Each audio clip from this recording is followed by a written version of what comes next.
10 ఏళ్ల బీఆర్ఎస్ పాలనలో కేసీఆర్ రాష్ట్రాన్ని యాగం చేస్తారని ఆరోపించారు కాంగ్రెస్ ఎమ్మెల్యే బాలు నాయక్. కొత్తగా ఒక్క రేషన్ కార్డు ఇవ్వలేదన్నారు. రహదారులకు రైతు బంధు మంజూరు చేసి అడ్డగోలుగా దోచుకున్నారని విమర్శించారు.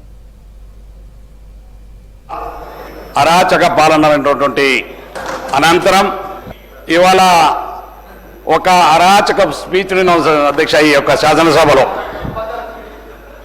వాస్తవాలకు దూరంగా అబద్ధాల యొక్క ప్రసంగాన్ని విని నిజంగా చెవులలో 2 గంటలు పెట్టుకొని కూర్చున్న అధ్యక్ష. నేను మొదటిసారి హరీష్ రావు గారి లాంటి వ్యక్తులు కూడా ఇంత పెద్ద ఎత్తున అబద్ధాలు చెప్తారని మొదటిసారిగా నేను శాసనసభలో చూస్తా ఉన్నాను అధ్యక్ష.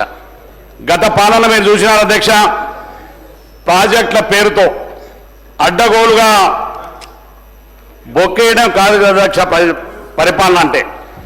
అదేవిధంగా పరిపాలన అంటే అధికారాన్ని అడ్డం పెట్టుకొని ప్రభుత్వ భూముల్లో రియల్ ఎస్టేట్ వ్యాపారం చేయడం కాదు అధ్యక్ష ప్రజాపాలన అంటే.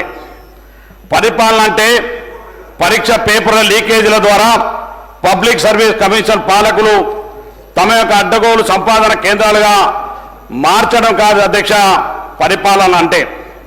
ఆనాడు రైతు బంధించిన అధ్యక్ష. ఎంత బాగా అనిపిస్తుంది అధ్యక్ష అంటే, ఏదైతే ప్రజల యొక్క సొమ్ముని దోపిడీదారులకు పంచిపెట్టినటువంటి కార్యక్రమాన్ని ఆనాటి ఆ ప్రభుత్వం చేపట్టింది అధ్యక్ష.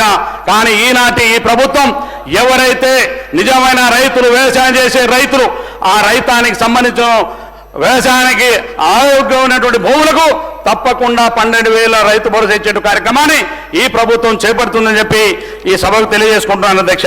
అదేవిధంగా అధ్యక్ష ఇవాళ ధరణి అధ్యక్ష వీళ్ళు మాట్లాడుతూ ఉంటే చాలా బ్రాహ్మణంగా ఇవాళ భూములు అమ్మినారని మాట్లాడుతున్నారు అధ్యక్ష హరీష్ రావు గారు. ఆనాటి ఆ ప్రభుత్వం అమ్మినటువంటి భూములు అధ్యక్ష ఒకసారి లెక్క తీయండి అధ్యక్ష, ఏం తప్పేం లేదు. నిజంగా మేమెంత అమ్మినారు ఈ సంవత్సరంలో, వాళ్ళెంత అమ్మినారు, అసలు భూమి అమ్మడం ఒక భాగం అయితే అధ్యక్ష. ధరణి అనే ఒక దరిద్రాన్ని అధ్యక్ష, ధరణి అనే ఒక దరిద్రాన్ని తెలంగాణ రాష్ట్ర ప్రజలపైన రుద్దినటువంటి గొప్ప నాయకులు, వారి నాయకులు అధ్యక్ష ఆనాటి ప్రభుత్వం అధ్యక్ష, ఆ పార్టీ అధ్యక్ష.